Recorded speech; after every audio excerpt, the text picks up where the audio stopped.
cœur règne la paix du Christ, et la parole du Christ habite en vous dans toute sa richesse.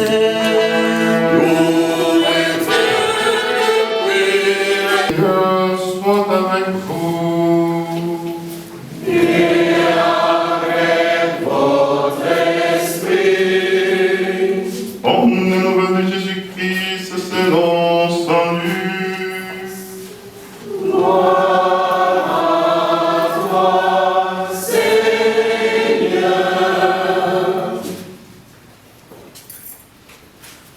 En ce temps-là, parmi les disciples, le Seigneur en désigne encore 72 et les envoya deux par deux en avant de lui, en toute ville et localité, où lui-même allait se rendre.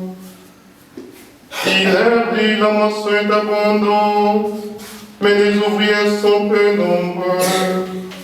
Priez donc le maître de la moisson d'envoyer des ouvriers pour sa moisson. Allez, voici que je vous envoie comme des agneaux au milieu de loups. Ne portez ni bouche, ni sac, ni sandales, et ne saluez personne au chemin. Mais dans toute maison vous entrerez, dites d'abord, paix à cette maison. Si Allah est l'ami de la paix, votre paix ira reposer sur lui. Sinon, elle reviendra sur vous. Restez dans cette maison, mangeant et vivant ce que l'on vous sert. Car l'ouvrier mérite son salaire. Ne passez pas de maison en maison, dans toute ville où vous entrerez et où vous serez accueillis. Mangez ce qui vous est présenté. Guérissez les malades qui s'y trouvent et dites-leur, le règne de Dieu s'est approché de vous. Acclamons la parole de Dieu.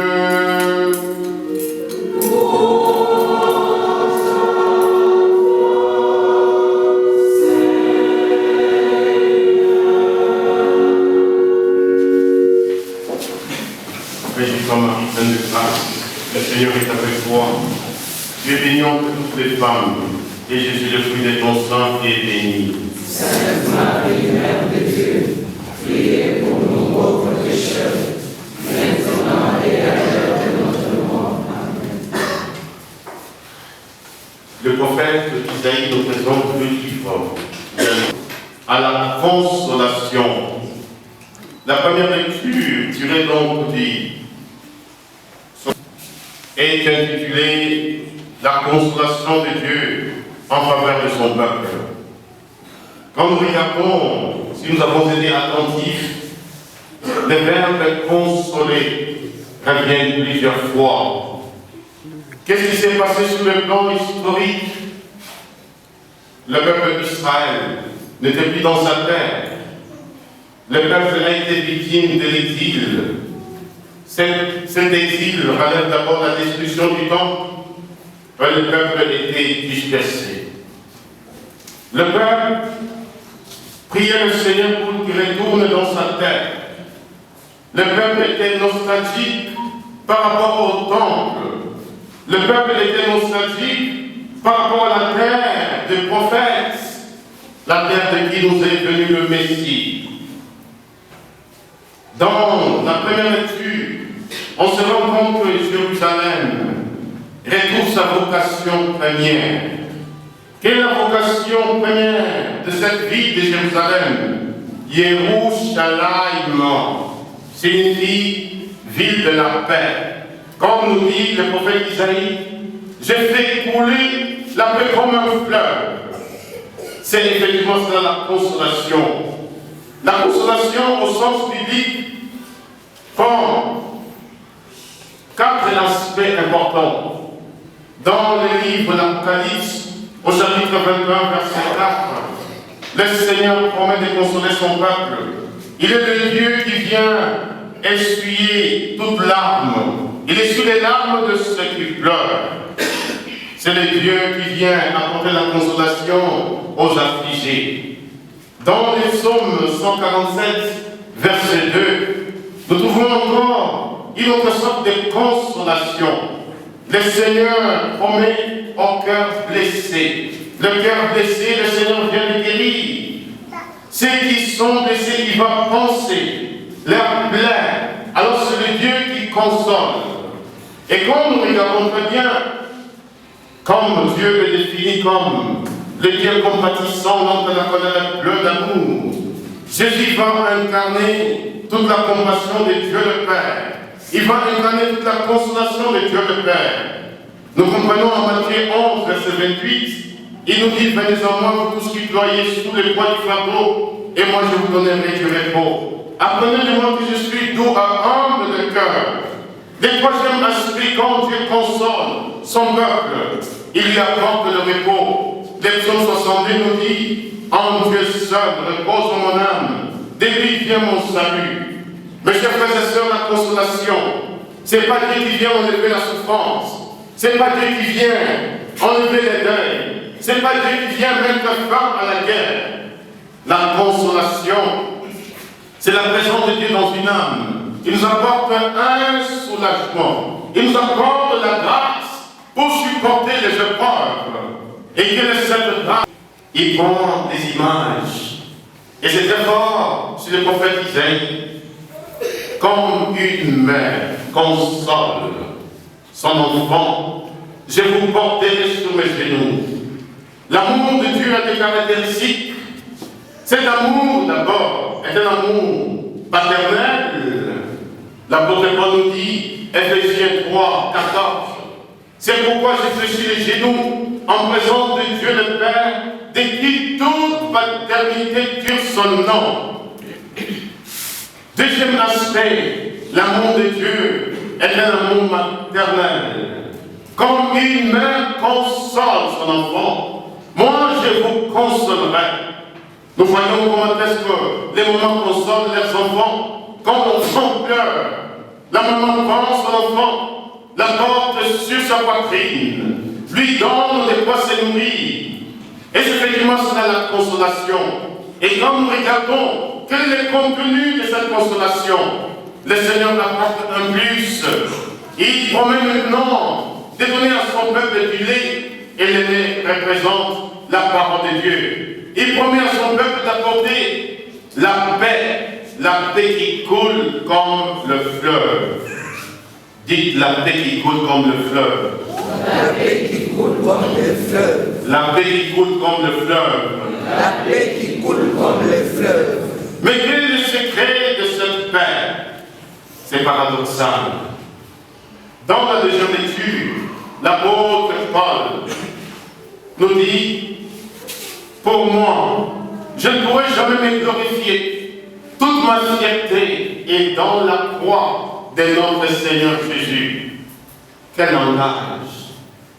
La croix a été le lieu, la condamnation de notre Seigneur Jésus-Christ, le lieu de sa destruction, le lieu de sa destruction totale. Et quand nous regardons comment Jésus était sur la croix, il n'y a rien en lui qui pouvait attirer notre regard. Comme dit le prophète Isaïe, et en lui il n'y avait aucune beauté, il n'avait plus de visage d'homme. Comment cet instrument-là pourrait devenir alors la fierté de l'apôtre Paul? Quand nous regardons la croix des dimensions, il y a d'abord la dimension tout à fait négative. Quand nous regardons sur le plan humain, c'est le lieu de la destruction totale de notre Seigneur Jésus. Allons à la lumière, la résurrection, la croix devient le lieu de notre piété, le lieu de notre fierté. Parce que Jésus-Christ, comme agneau de Dieu, sur la croix il a dit les seules paroles d'amour crucifié. Il nous a laissé un testament sur la croix. Alléluia. Alléluia. Des signes explicites, la foi chrétienne, ce ne sont pas fondamentalement d'abord des charismes. Ce ne sont pas d'abord fondamentalement des paroles de connaissance. Ce n'est pas d'abord la gloire. Des signes explicites, la foi chrétienne, c'est la présence de foi dans notre vie. Et quand l'apôtre Paul nous dit, regardez, tout commence par la croix. Bientôt nous allons baptiser Christine. Avant que n'entre dans l'église, les prêtres a marqué cette fille du signe de la croix. Ses parents ont fait autant, sa marraine a fait autant. La messe commence par le signe de la croix, au nom du Père, du Fils et du Saint-Esprit. La croix a traversé l'histoire du salut. Elle était présente dans l'ancienne alliance comme figure, dans la nouvelle alliance comme événement, et dans l'Église, notre temps, comme sacrement, signe explicite, l'amour de Dieu. Et quand l'apôtre Paul nous dit, je porte dans mon corps, dans ma chair, la marque de la souffrance de notre Seigneur Jésus-Christ, la marque de sa croix. Un chrétien devrait être reconnu facilement à travers la présence d'abord de la croix dans sa vie. Et quand l'apôtre Paul dit, je porte dans ma chair, et endure tout au nom de Jésus, c'est effectivement cela, la présence de la croix de notre Seigneur.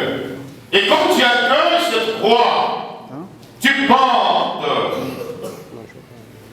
le marque de la souffrance de la croix de notre Seigneur Jésus-Christ dans ton corps. Les sorciers reconnaissent que tu es véritablement fils de Dieu.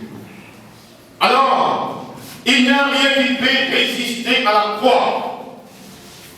Tout a été vaincu sur la croix. Quand Jésus sur la croix dit, tout est accompli, les lions de la tribu de Juda a vaincu. Nous comprenons pourquoi dans les rites d'exorcisme, on associe à la prière la croix de notre Seigneur Jésus-Christ. Alléluia. Amen. Montrez-moi pourquoi. Montrez-moi pourquoi. Ceux qui ont des signes de croix lèvent leurs mains. Voilà. Vous êtes très nombreux. Hein?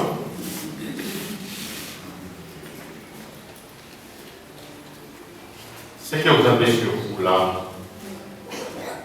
lorsque les prêtres bénissent et que vous portez sur vous, ce sont des signes efficaces contre les forces du mal. Nous, les chrétiens, nous croyons beaucoup plus facilement aux objets fétichistes. Et quand un homme bâtit ici, un fou, un féticheur, un marabout, et donc quelque chose pour mettre sur ton corps en disant, ça c'est un signe de protection. Tu portes cela toute ta vie.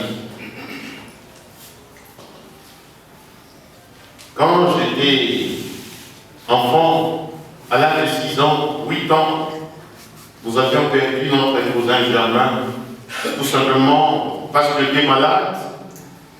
Ses parents étaient partis voir un koufoum qui lui avait mis une bague. Il lui avait dit que jamais cette bague ne sorte de ton doigt. Mais le jour où tu perdras cette bague-là, ça sera la fin de ta vie. Un jour, la bague était mystérieusement perdue. On a mis toute une journée en train de chercher cette bague. Personne ne l'avait trouvée. C'est qu'il y avait entraîné sa mort. As-tu déjà entendu le Seigneur Jésus dire, si vous mettez les signes de la croix, les jours ces signes-là disparaîtra. Ça sera aussi la fin de votre vie.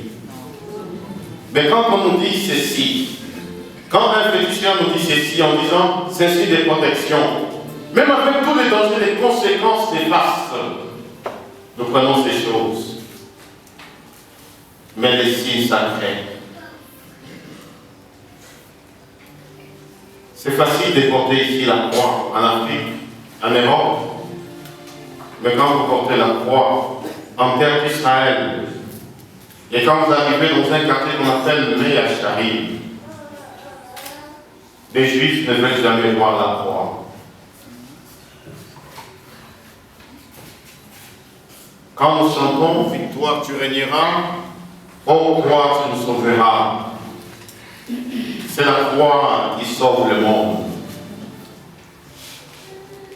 Alors que la croix de notre Seigneur Jésus-Christ soit notre seule fierté. Par elle, le monde est crucifié, et moi pour le monde. Alors si nous accueillons la croix, quelle est la conséquence? Nous devenons une création nouvelle. Car c'est sur la croix que l'ancien monde était parti, un monde nouveau, inauguré par la présence de Jésus crucifié, est né au pied de la croix. Et quand j'accueille la croix, ma vie devient une nouvelle création. Je prie avec l'apôtre Paul. C'est le plus moi qui vis, c'est le Christ qui vit en moi. Ma vie présente dans la chair de la vie, dans la foi, au Fils de Dieu qui m'a aimé et s'est livré pour moi. Quand je porte la croix, je deviens maintenant un témoin. Je deviens un missionnaire.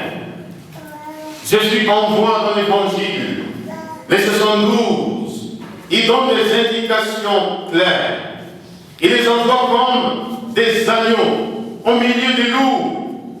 Ne soyons pas surpris lorsque nous sommes persécutés. La récompense d'un disciple de Jésus, c'est la persécution, car il y a une béatitude liée à la persécution. Bienheureux, ceux qui sont persécutés à cause de la justice, le royaume des cieux est à eux. Mes chers frères et sœurs, si l'annonce de l'Évangile ne nous attire pas des ennuis, si l'annonce de l'Évangile ne nous attire pas de persécution, si l'annonce de l'Évangile ne nous attire pas des combats, nous devions nous poser la question, qui est-ce que nous sommes en train d'annoncer? Alléluia. Amen. Alléluia. Amen. C'est effectivement cela la vie chrétienne.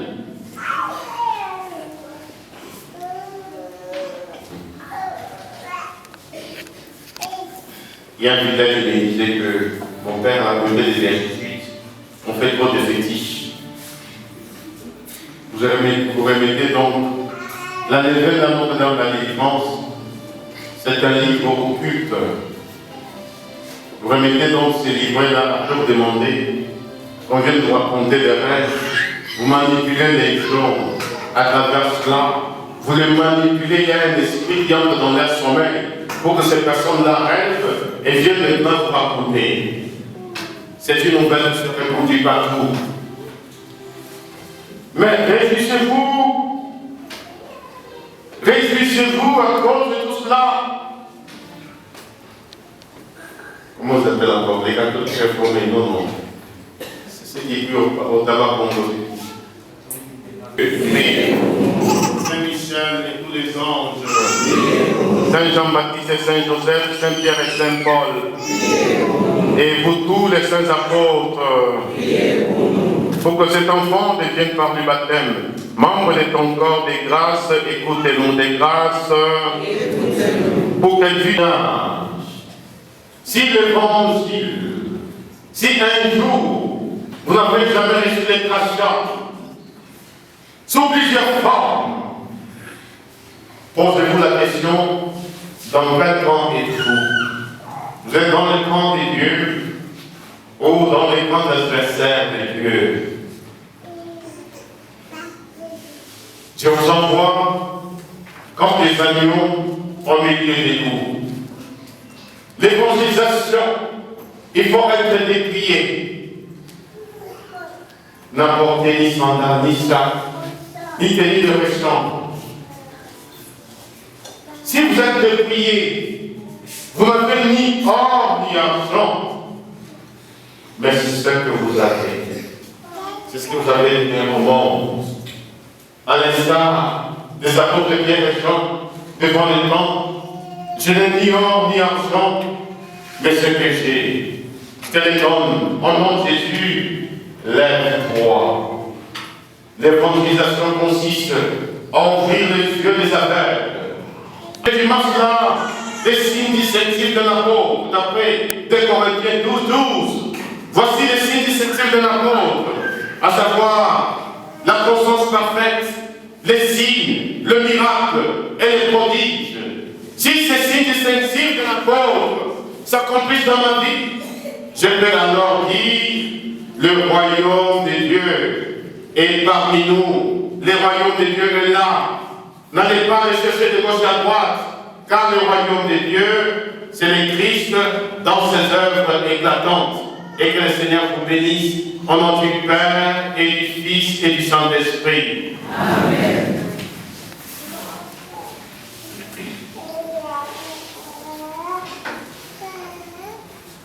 Nous allons passer au baptême de la petite Christine.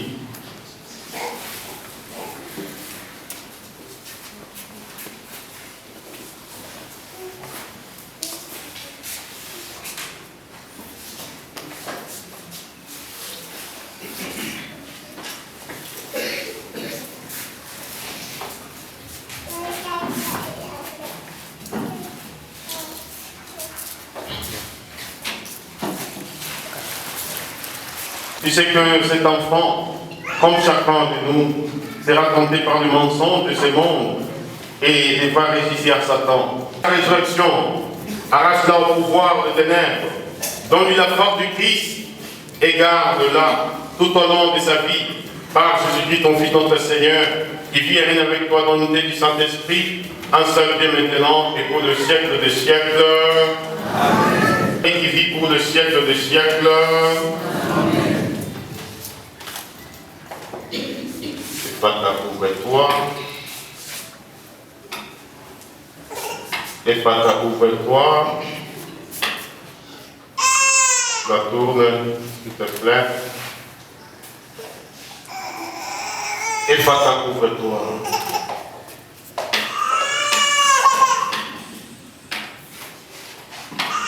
On peut s'élever pour la litanie des saints. On se met à genoux.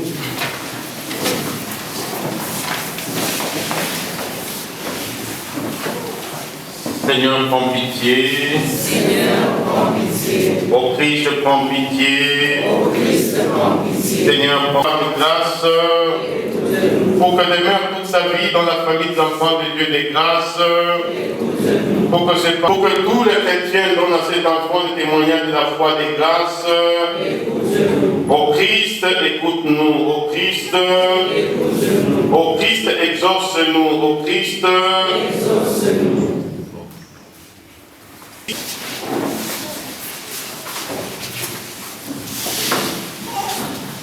Dieu dont la puissance invisible accomplit de merveilles par les sacrements, tu as voulu au cœur des temps que l'eau ta créature révèle ce qui serait la grâce du baptême.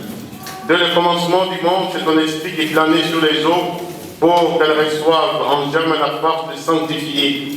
Par le flot du déluge, tu annonçais le baptême qui ferait naître plus que l'eau, pour que le peuple Israël libéré, la servitude préfigure le peuple des baptisés. Ton fils bien-aimé baptisé par Jean dans les eaux du Jourdain, consacré par l'onction de ton esprit, suspendu au bois de la croix, et s'acoulait de son côté, ouvert du sang et de l'eau. Et quand il fut ressuscité, il dit à ses disciples, allez enseigner toutes les nations et baptisez-les au nom du Père, du Fils et du Saint-Esprit. Maintenant, Seigneur notre Dieu, regarde avec amour ton Église et fais jaillir d'eau, reçoive de l'Esprit Saint la grâce de ton Fils unique, afin que l'homme créé à ta ressemblance et la vie puisse renaître de l'eau et de l'Esprit pour la vie nouvelle d'enfant de Dieu.